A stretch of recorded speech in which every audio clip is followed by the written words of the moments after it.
दिल्ली के जंतर मंतर पर हुए विशाल आंदोलन ने एक बात साफ कर दी है कि बहुजन समाज अब खामोश बैठने वालों में से नहीं है। यूजीसी से जुड़े इस कानून को लेकर जो विवाद खड़ा हुआ उसने सियासी गलियारों में हलचल मचा दी है।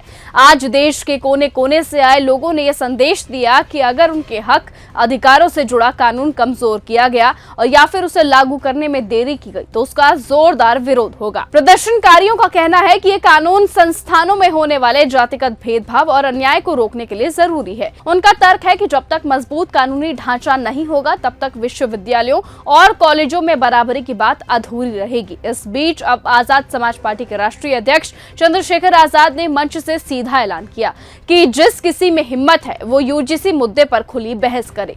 उन्होंने कहा कि लोकतंत्र में अधिकार मांगने से नहीं संघर्ष से मिलता है। मैं चैलेंज करके कहता हूं, जिस भी पार्टी के राष्ट्रीय अध्यक्ष में हिम्मत हो वो आजाद समाज पार्टी के राष्ट्रीय अध्यक्ष से डिबेट करे।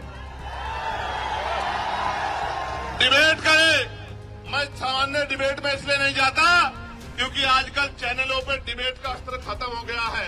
मैं चैलेंज करता हूं कि जिनका भी प्रतिनिधित्व लोकसभा में है उस पार्टी का कोई भी राष्ट्रीय अध्यक्ष यूजीसी के विषय पे हमसे डिबेट करे और जो कमजोर वर्गों के विषय पे डिबेट करे, मुसलमानों के विषय पे डिबेट करे, ईसाइयों के विषय पे डिबेट करे, सिखों के विषय पे डिबेट करे, बौद्धिस्टों के विषय पे डिबेट करे, कर्मचारियों के विषय पे डिबेट करे, किसानों के विषय पे डिबेट करे, दलितों पिछड़ों के हक अधिकारों के विषय पे डिबेट करे, तो हम उनको जवाब देके बताएंगे कि हम जमीन से आए हैं, किसी नेता के पोते बेटे पोती बेटी नहीं है। हमें जमीन का पता है कि आज हालात क्या हैं और लंबे समय से हालात क्या।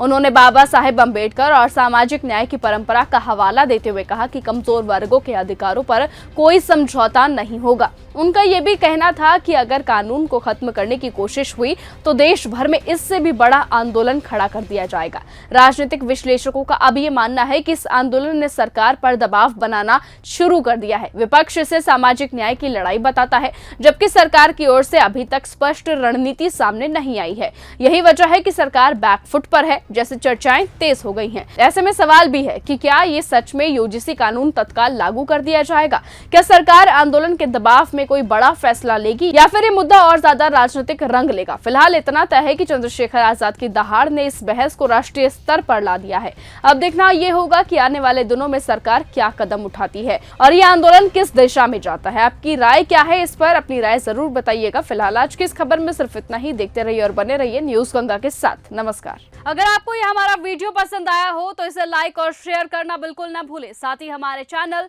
न्यूज गंगा को सब्सक्राइब और फॉलो जरूर करें ताकि देश और दुनिया की हर बड़ी खबर आप तक सबसे पहले पहुंचे।